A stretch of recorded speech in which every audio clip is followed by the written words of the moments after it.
থেকে বেঁচে যাবেন, সেই সমস্ত কাজ করে আপনি প্রচেষ্টা চালিয়ে আপনি সাকসেসফুল হতে পারবে। তাই আল্লাহ তাবারাক ওয়া তাআলা বলেছেন, ফাউলাইকা কানা সাইয়ুহুম মাশকুরা। আর সেই সমস্ত ব্যক্তি সাফল্য হবে যেই ব্যক্তি আল্লাহ এবং তার রাসূলের অনুগত্য করে প্রচেষ্টা চালাবে। তাহলে এই আয়াত থেকে কি বোঝা যায়? যে প্রচেষ্টা চালাতে হবে আপনাকে। জান্নাত পেতে হলে আপনাকে প্রচেষ্টা চালাতে হবে।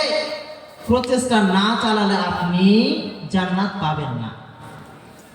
পৃথিবীর মধ্যে আমরা অনেক জিনিস নিয়ে প্রতিযোগিতা করেছি, ধন সম্পদ নিয়ে, টাকা পয়সা নিয়ে, খেলাধুলা নিয়ে, গেম নিয়ে, অনেক জিনিস নিয়ে আমরা দুনিয়ার বুকে প্রতিযোগিতা চালিয়েছি। আমরা কি কখনো দুনিয়ার বুকে জান্নাত পাওয়ার জন্য কখনো প্রচেষ্টা চালিয়েছি? আল্লাহ তাবারাক ওয়া তাআলার কাছে ক্ষমা চাওয়ার জন্য প্রতিযোগিতা চালিয়েছি, প্রচেষ্টা করেছি কখনো? খুব কম মানুষ রয়েছে যারা আমরা জান্নাত পাওয়ার জন্য, যারা আমরা গুনাহ মাফ করার জন্য প্রচেষ্টা চালিয়েছি। তাহলে আমাদেরকে প্রচেষ্টা চালাতে হবে কিভাবে, সেই সম্পর্কে আল্লাহ তাবারাক ওয়া তাআলা বলেন, বিসমিল্লাহির রহমানির রহিম, ওয়াসারি'উ ইলা মাগফিরাতিন মির রাব্বিকুম ওয়া জান্নাহ আরদুহাস সামাওয়াতু ওয়াল আরদু উ'ইদ্দাত লিল মুত্তাকিন। আল্লাহ তাবারাক ওয়া তাআলা বলেন, ওয়াসারি'উ ইলা মাগফিরাতিন মির রাব্বিকুম ওয়া জান্নাহ। ও মানুষেরা, ও আমার বান্দারা, তোমরা একে অপরের সাথে পরস্পর প্রতিযোগিতা করো। কিসের দিকে? ইলা মাগফিরাতিন মির রাব্বিকুম ওয়া জান্নাহ, সেই রবের দিকে যেই রব তোমাদের সকল গুনাহ মাফ করে দিতে পারে, যেই রব শক্তিশালী, যেই রব সব গুনাহ মাফ করে দিতে পারে, সেই রবের দিকে তোমরা প্রতিযোগিতা চালাও। পৃথিবীর বুকে কত গুনাহ করেছো, কত খারাপ কাম করেছো, কত জেনা করেছো, কত শিরক করেছো, কত পাপ করেছো, সেই সমস্ত গুনাহকে মাফ করার জন্য সেই প্রতিপালকের দিকে তোমরা প্রতিযোগিতা চালাও, সেই প্রতিপালকের দিকে ক্ষমার জন্য প্রচেষ্টা চালাও। আর কিসের দিকে চালাও?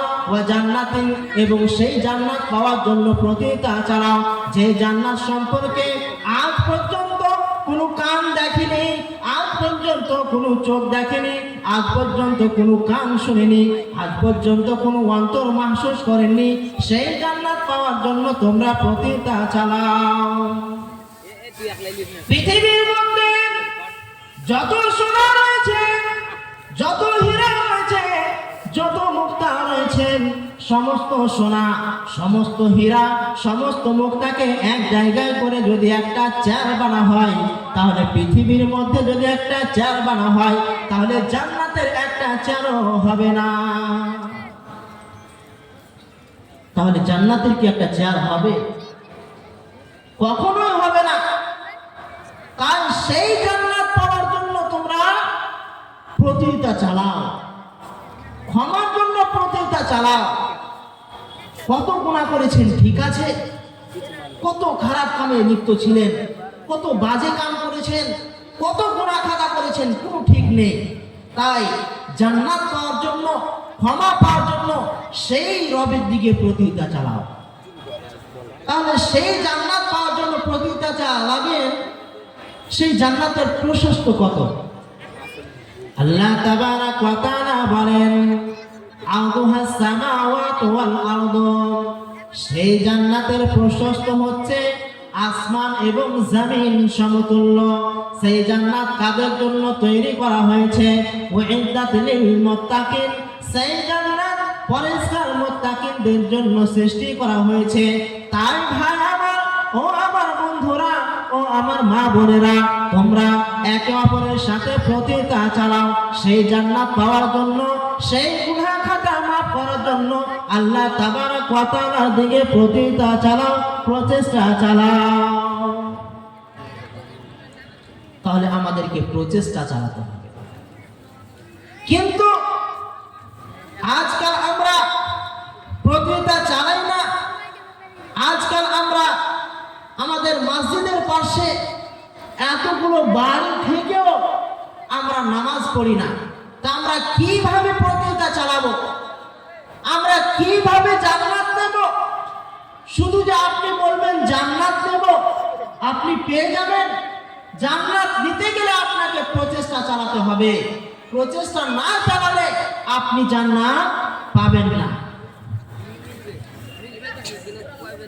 তাহলে পৃথিবীতে আপনি কত গুনাহ করেছেন, কত খারাপ কাম করেছেন, সেই সমস্ত গুনাহকে মোচন করার জন্য আপনি সেই রবের দিকে প্রচেষ্টা চালান। আপনি বেঁচে আছেন বলে আপনি চলাফেরা করতে পারছেন, বেঁচে আছেন বলে আপনি খাদ্য খেতে পারছেন, বেঁচে আছেন বলে আপনার ক্ষমা চাওয়ার সুযোগ রয়েছে, বেঁচে আছেন, এটাই হচ্ছে আপনার সব থেকে বড় নিয়ামত। আপনি মরে গেলে সব শেষ হয়ে যাবে। আপনি কি ভাবছেন যে আপনার মরার পর আপনার ভাই বোন, আত্মীয় স্বজন, মা বাবা, বন্ধু বান্ধব আপনার জন্য দান খায়রাত করবে? তারা আপনার জন্য তওবা করবে? না, কেউ করবে না। যারা আজ পর্যন্ত নিজের জন্য নামাজ পড়তে পারলো না, আজ পর্যন্ত যারা নিজের জন্য দান খায়রাত করতে পারলো না, আপনি তাদের জন্য আশাবাদী হয়ে আছেন যে আপনার মরার পর তারা দান করবে, মরার পর আপনার জন্য তওবা করবে? কখনো হতে পারে না। তাই আপনি এখন বেঁচে আছেন, বেঁচে থেকে আপনি যেটা আমল করবেন সেই আমলটাই কাজে লাগবে। তাই আপনার সময় রয়েছে, আপনি তওবা করেন।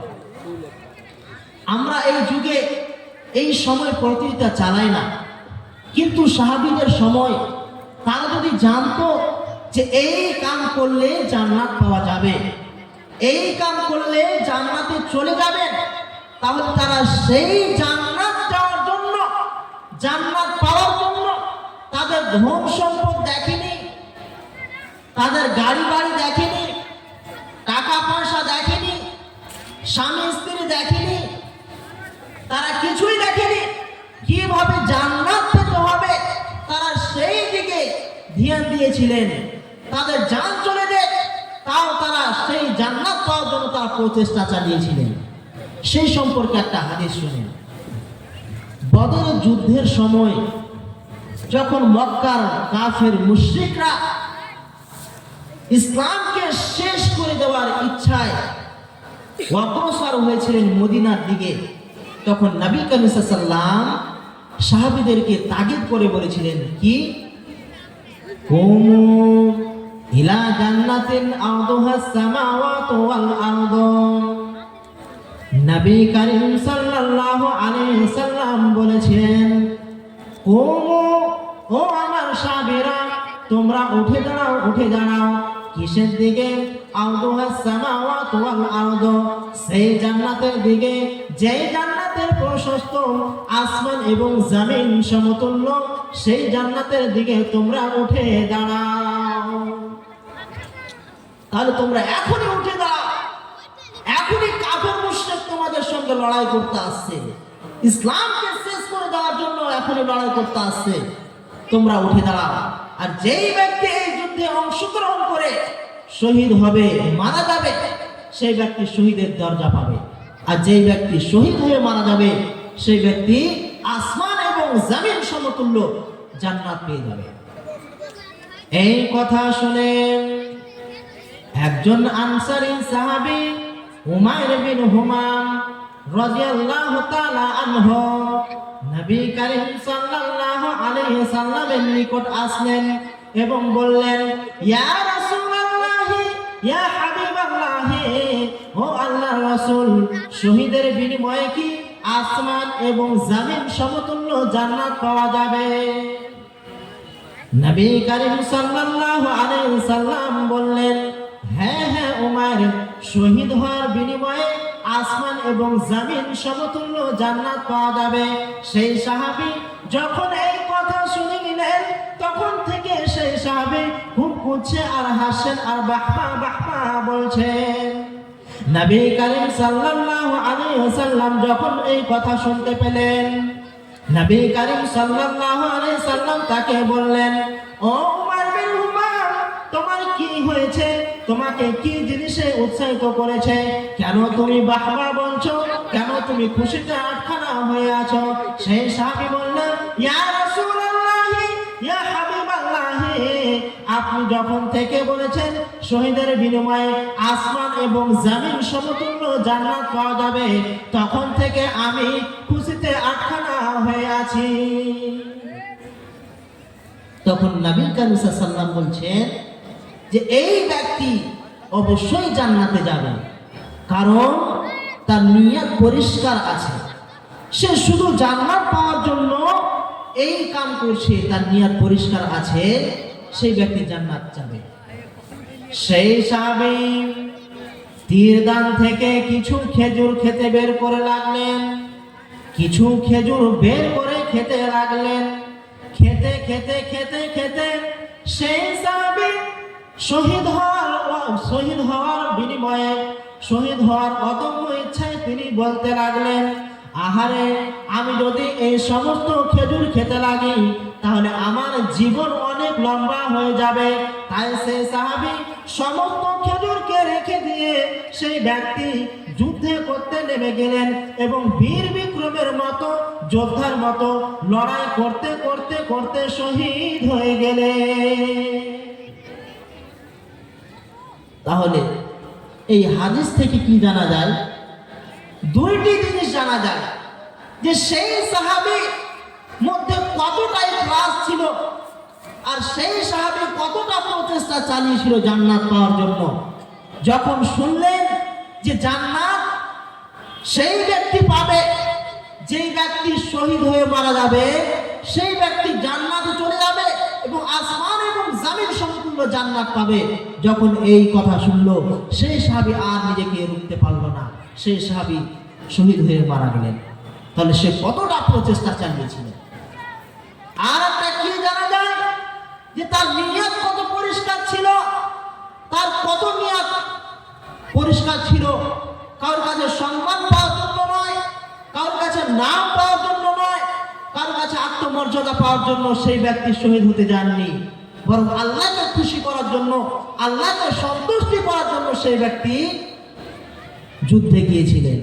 তাহলে আমাদেরও যদি এই রকম নিয়াত হয়ে থাকে, এই রকম বিশুদ্ধ যদি নিয়াত হয়ে থাকে, তাহলে আল্লাহ তাবারাক ওয়া তাআলা আমাদেরকেও জান্নাত দিয়ে দিবেন। তাই সকলে বলুন আল্লাহুম্মা আমিন, যাতে করে আল্লাহ তাবারাক ওয়া তাআলা আমাদেরকেও এই রকম শহীদ হওয়ার তৌফিক দান করেন। তাহলে নিয়াত সম্পর্কে আমি আলোচনা করছিলাম যে আপনি যেই সমস্ত কাজ করেন না কেন, প্রত্যেকটা কাজ আপনার নিয়ত সঠিক থাকতে হবে। যদি আপনার নিয়ত সঠিক না থাকে, তাহলে আপনার আমল করে কোনো লাভ হবে না, আপনার আমল সব বরবাদ হয়ে যাবে। অনেক মানুষকে দেখবেন যে যখন সে একাই নামাজ পড়ে, তখন সে ঠাকাঠাক সাজদা করে শেষ করে দেয়। আর যখন কোনো মাওলানার পাশে নামাজ পড়ে, কোনো মাস্টার, কোনো মৌলবীর সামনে নামাজ পড়ে, তখন এমন ভাবে নামাজ আদায় করে যে তার মতো কেউ হয়তো নামাজ পড়তেই জানে না। তাহলে শুনে রাখুন মুসলমান ভাইয়েরা, যেই ব্যক্তি এই রকম নামাজ পড়বে, মানুষ থাকবে না তখন ঠাকাঠাক ভাবে নামাজ পড়বে, আর মানুষ থাকবে তখন আপনি সুন্দরভাবে নামাজ পড়বেন। তাহলে এই নামাজ পড়ে আপনি আল্লাহর সঙ্গে বিদ্রুপ করছেন, আল্লাহর সঙ্গে হাসি ঠাট্টা করছেন, এই নামাজ পড়ে আপনার কোনো লাভ হবে না। আপনাকে নামাজ পড়তে হলে আপনাকে কারোর কাছে সম্মান পাওয়ার জন্য নয়, আপনাকে মর্যাদা পাওয়ার জন্য নয়, যেই রকম ভাবে নামাজ পড়তে হয়, যেই রকম ভাবে আপনি ডেইলি নামাজ পড়েন, সেই রকম ভাবে প্রত্যেকটা টাইমে নামাজ পড়তে হবে। আপনি যদি তাহাজ্জুদের নামাজ পড়েন মানুষের কাছে নাম পাওয়ার জন্য, আপনি যদি তাহাজ্জুদের নামাজ পড়েন ভালোভাবে, যতই আপনি নামাজ পড়েন, সেই নামাজ যদি কারোর কাছে নাম পাওয়ার জন্য হয়ে থাকে, কারোর কাছে দেখানো হয়ে থাকে, তাহলে সেটা হয়ে যাবে রিয়াকারী, আর সেই আমল করে আপনার কোনো লাভ হবে না। তাই আমি আপনাকে এই রিয়াকারী সম্পর্কে আমি আপনাকে একটা উদাহরণ দিয়ে বোঝাই। ধরেন আপনি একটা মেয়ে দেখতে গিয়েছেন, মেয়ে দেখতে দেখতে আপনার জোহরের আজান হয়ে গিয়েছে, আর আপনার মেয়েও পছন্দ হয়ে গিয়েছে, কারণ সেই মহিলারা টাকা পয়সা আলা ধনী ঘরের মেয়ে এবং দেখতেও সুন্দর, আর সেই বাড়ির মানুষেরা খুব পরেজগার নামাজি।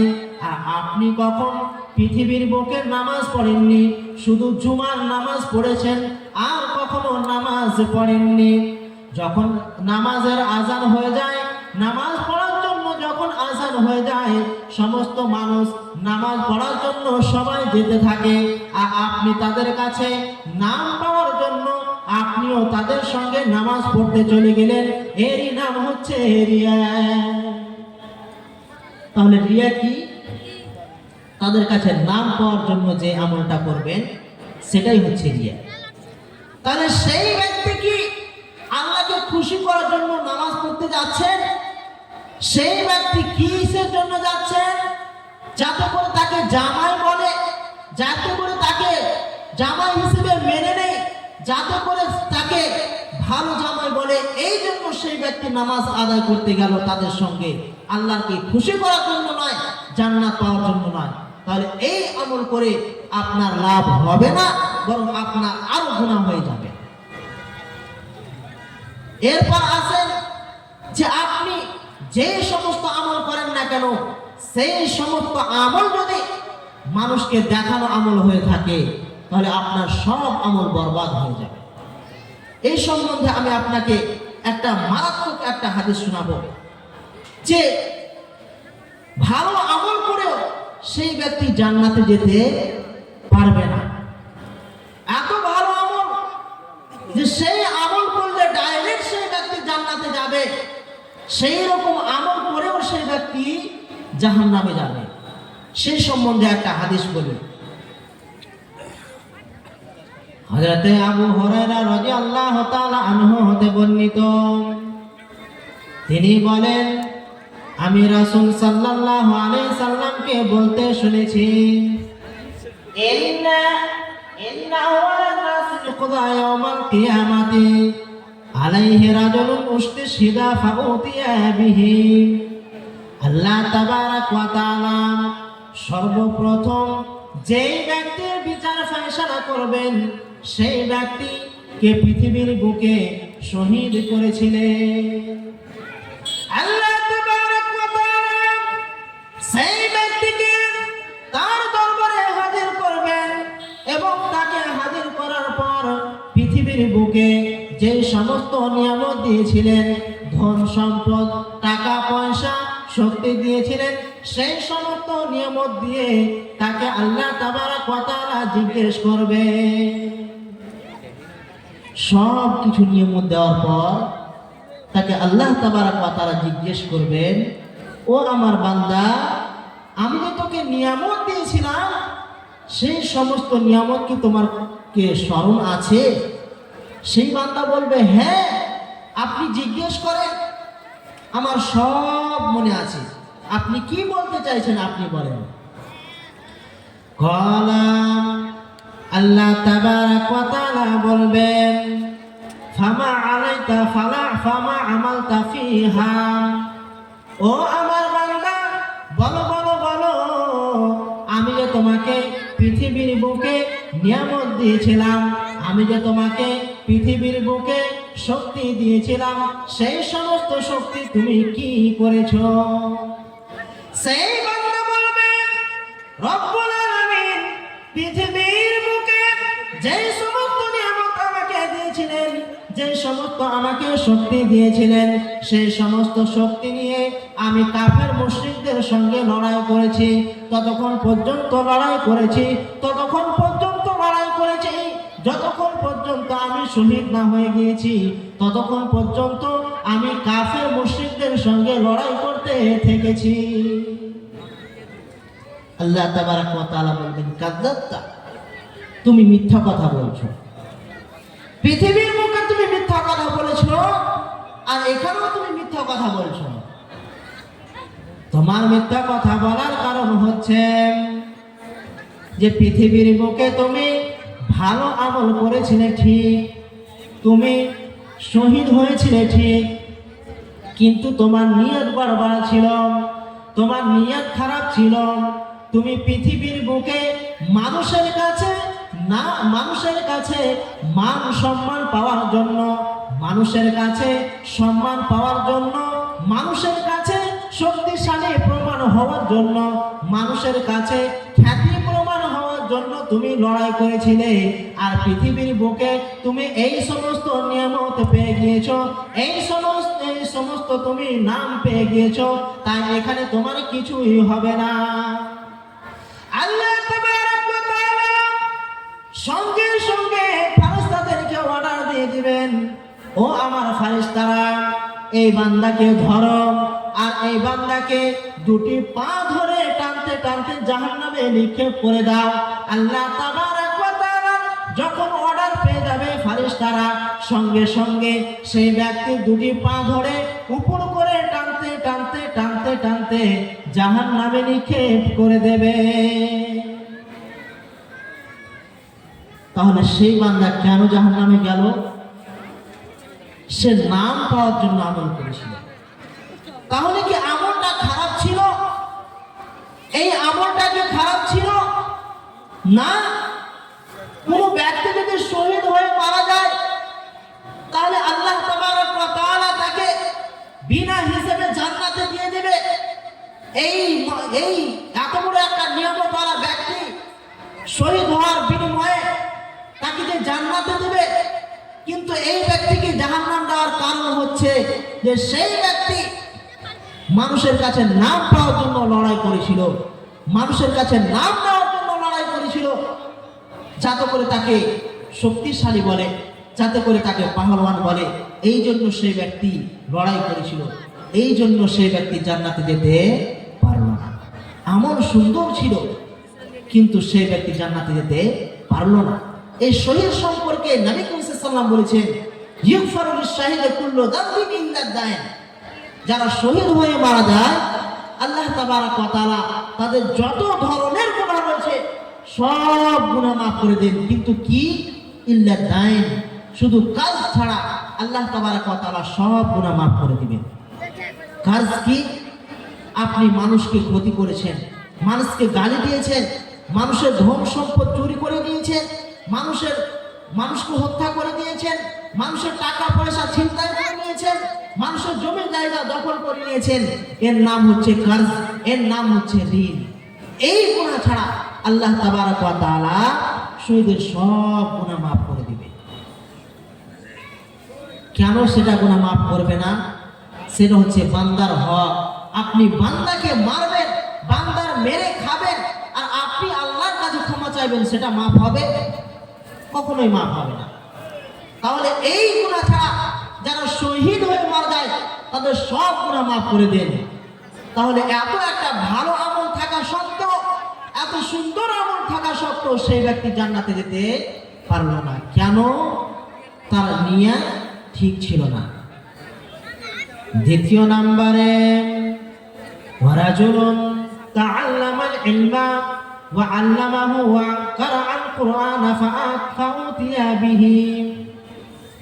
দ্বিতীয় নম্বরে আল্লাহ তাবারক ওয়া তাআলা এমন এক ব্যক্তির বিচার ফয়সালা করবেন যে ব্যক্তিকে আল্লাহ তাবারক ওয়া তাআলা দুনিয়াতে দ্বীনের জ্ঞান দিয়েছিলেন, সে নিজে শিখেছিল এবং অপরকে শিক্ষা দান করেছিল, এবং সেই ব্যক্তি কোরআন কারীম পড়েছিল। আল্লাহ তাবারক ওয়া তাআলা সেই বান্দাকে তার দরবারে হাজির করবেন। হাজির করার পর পৃথিবীর বুকে তাকে যে সমস্ত নিয়ামত দিয়েছিলেন সেই সমস্ত নিয়ামতের কথা তাকে স্মরণ করিয়ে দেবে, সব কথা তাকে স্মরণ করিয়ে দেবে।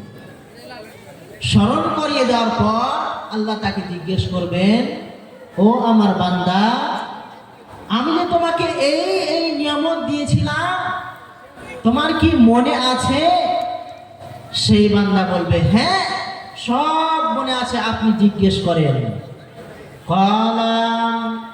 আল্লাহ তাবারাক ওয়া তাআলা বলবেন, ফামা আমিলতা ফিহা, ও আমার বান্দা বলো বলো বলো, আমি যে তোমাকে পৃথিবীর বুকে নিয়ামত দিয়েছিলাম, আমি যে তোমাকে ইসলামের দ্বীন শিক্ষা অর্জনের জন্য তৌফিক দান করেছিলাম, আমি যে তোমাকে কারি বানিয়েছিলাম, আমি যে তোমাকে কোরআন শরীফ শিক্ষা দান করেছিলাম, আমি যে তোমাকে আলেম বানিয়েছিলাম, ও আমার বান্দা সেই সমস্ত নিয়ামত তুমি কি করেছো? সেই বান্দা বলবে, রব্বুল আলামিন পৃথিবীর বুকে যে সমস্ত নিয়ামত আপনি আমাকে দিয়েছিলেন, সেই সমস্ত নিয়ামত আমি নিয়ে আমি নিজে কোরআন শিখেছি এবং অপরকে শিক্ষা দান করেছি।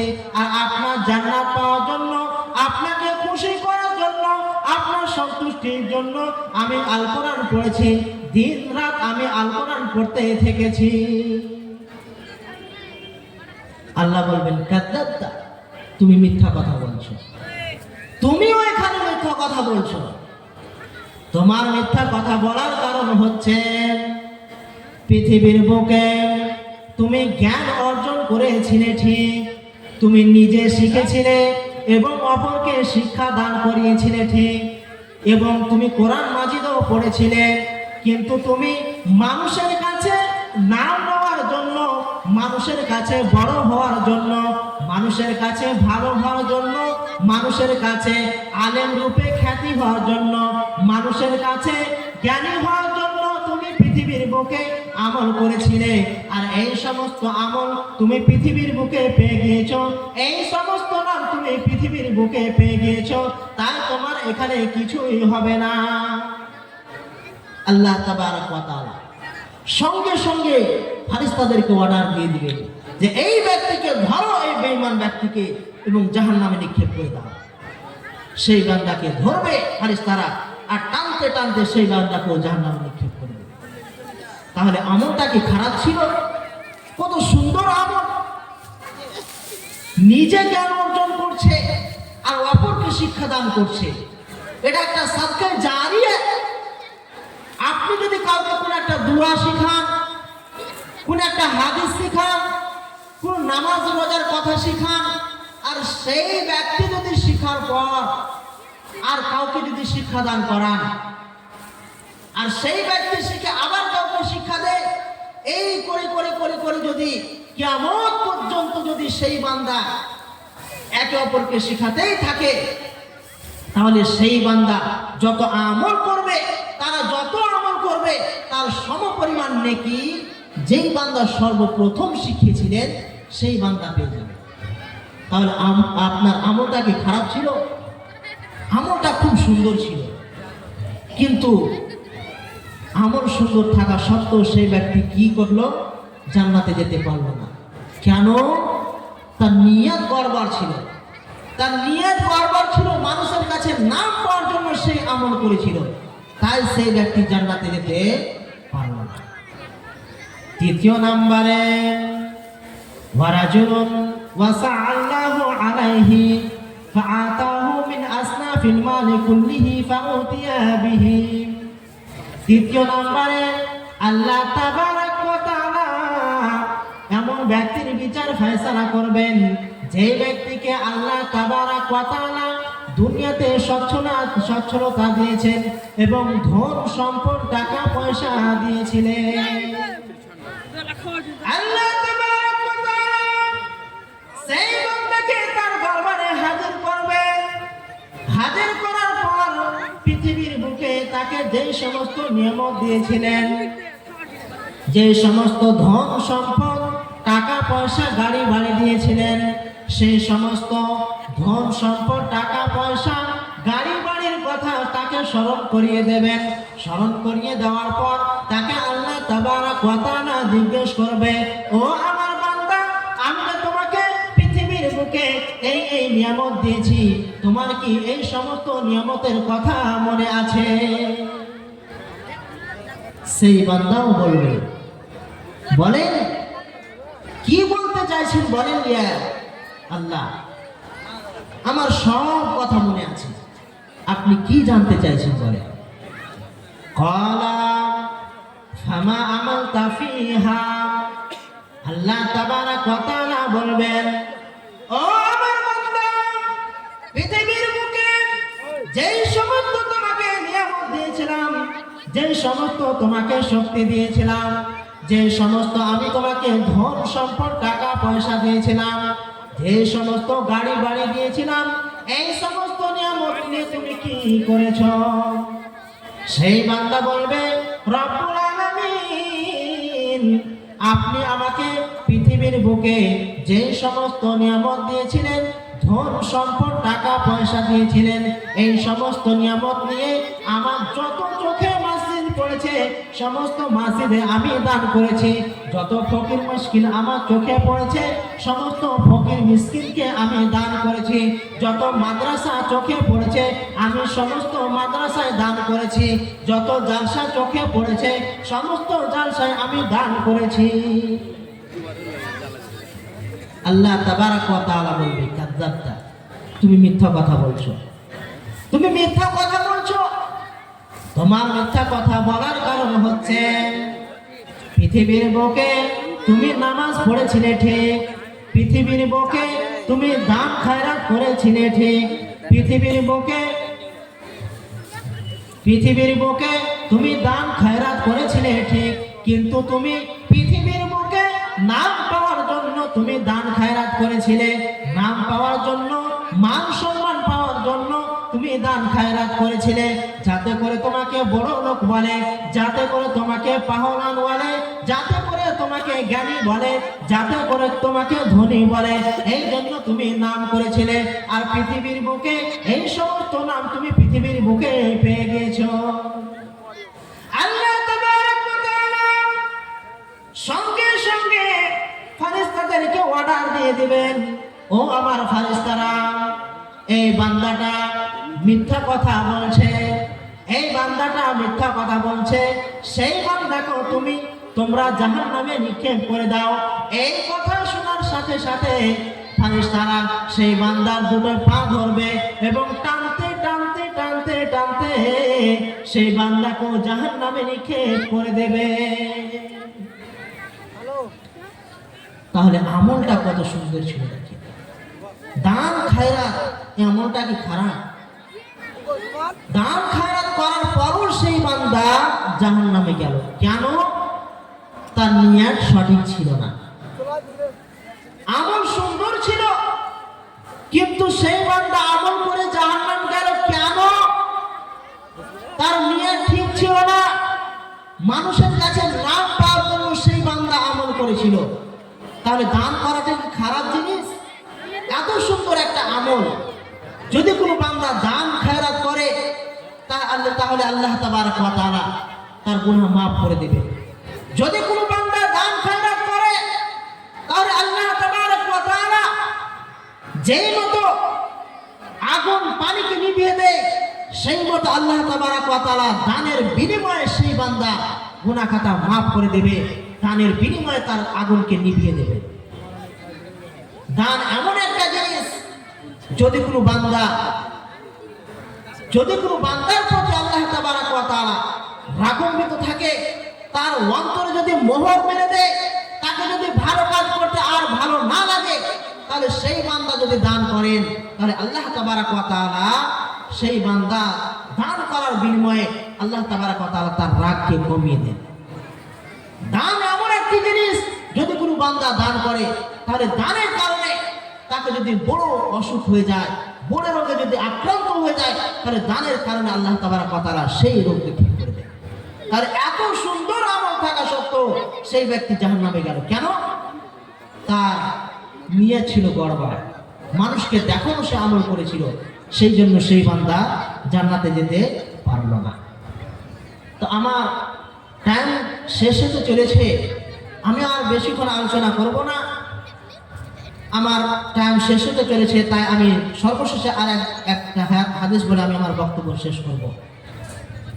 যে আপনি যত সুন্দর আমল করেন আল্লাহ তাবারাক ওয়া তাআলা আপনার আমল সম্পর্কে জানেন। আপনার অন্তরে কি আছে, আপনার মুখে কি বলছেন আর আপনি অন্তরে কি করছেন, প্রত্যেকটা জিনিস সম্পর্কে আল্লাহ তাবারাক ওয়া তাআলা অবগত আছেন, জানেন।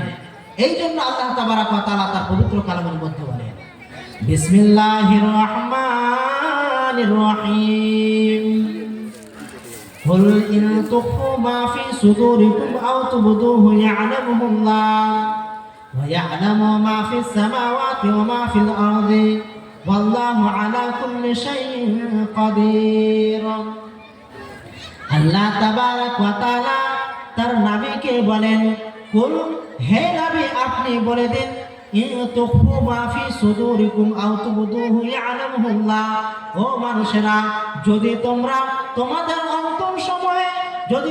তোমাদের অন্তরসমূহে যদি খারাপ কথা লুকিয়ে রাখো ভালো কথা লুকিয়ে রাখো তাহলে আল্লাহ তাবারক ওয়া তাআলা সমস্ত কিছু জানেন ওয়ায়ালামু মা ফিস সামাওয়াতি ওয়া মা ফিল আরদি এবং আসমান এবং জমিন সমূহে যা কিছু আছে সমস্ত তিনি জানেন সমুদ্রের অতল তলদেশে যদি সেখানে একটা ছোট কালো পাহাড় থাকে আর সেই কালো পাহাড়ের মধ্যে যদি একটা কালো ছোট একটা পাথর থাকে সেই কালো ছোট পাথরের মধ্যে যদি একটা কালো পিপিলিকা হাঁটে তাহলে আল্লাহ তাবারক ওয়া তাআলা সেই পিপিলিকারও আওয়াজ শুনতে পায় সেই পিঁপড়ারও আওয়াজ শুনতে পায় তার হাঁটারও শব্দ শুনতে পায় কেন শুনতে পায় আল্লাহু আলা কুল্লি শাইইন কাদির কেননা আল্লাহ তাবারক ওয়া তাআলা সমস্ত কিছুর প্রতি শক্তিশালী প্রত্যেকটা জিনিসের প্রতি ক্ষমাশীল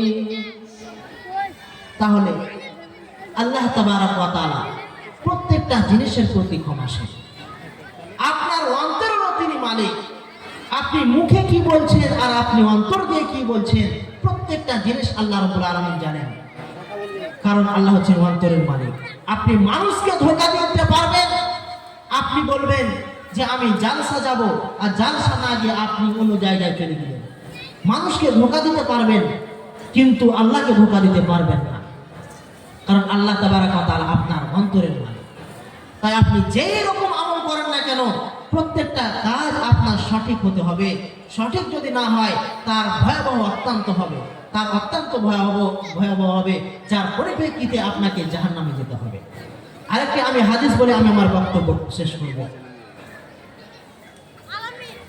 আল্লাহ নবী করিম সাল্লাল্লাহু আলাইহি ওয়াসাল্লাম বলেছেন যে ইন্নাল্লাহা লা ইয়ানজুরু ইলা সুওয়ারিকুম ওয়া আমওয়ালিকুম ওয়ালাকিন ইয়ানজুরু ইলা কুলুবিকুম ওয়া আমালিকুম নিশ্চয় আল্লাহ তাবারক ওয়া তাআলা তোমাদের সৌন্দর্য দেখে না তোমাদের ধন সম্পদ দেখে না কে কত টাকা পয়সার মালিক কে কত বাড়ির মালিক কে কত ধন সম্পদ মালিক এই সমস্ত আল্লাহ তাবারক ওয়া তাআলা দেখে না কি দেখে ওয়ালাকিন ইয়ানজুরু ইলা কুলুবিকুম ওয়া আমালিকুম আপনাদের আমল দেখে এবং আপনাদের অন্তর দেখে আপনি অন্তরে কি করেছেন আপনার আমল কেমন রয়েছে আপনার আমল পরিষ্কার রয়েছে না নেই আপনার অন্তর পরিষ্কার আছে না নেই আপনার আমল দেখে আল্লাহ তাবারক ওয়া তাআলা আপনি দুনিয়াতে কত টাকা পয়সার মালিক আপনি দুনিয়াতে কত জমি জায়গার মালিক আপনি কত সুন্দর রয়েছে আপনি কত ধন সম্পদ আলা রয়েছেন এই সমস্ত জিনিস দেখে না আল্লাহ তাবারক ওয়া তাআলা কি দেখেন আপনার আমল দেখেন এবং আপনার অন্তরসমূহ দেখেন তাহলে আপনার আমল যতই সুন্দর হোক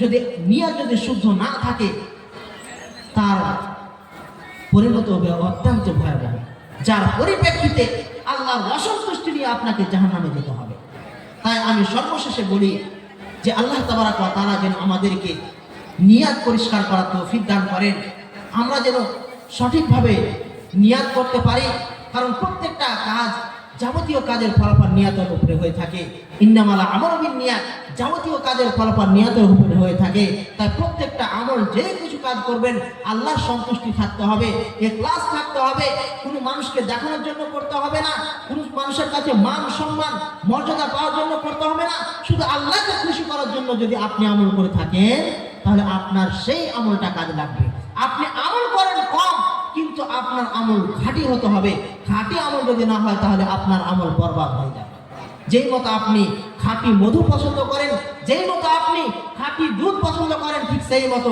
খাঁটি যদি আপনার আমল ঠিক না হয় তাহলে আপনার সব আমল বরবাদ হয়ে যাবে তাহলে আমি এখান থেকে আমি আমার বক্তব্য শেষ করছি ওমা আলাইনা ইল্লাল বালাগুল মুবিন আসসালামু আলাইকুম ওয়া রাহমাতুল্লাহি ওয়া বারাকাতুহু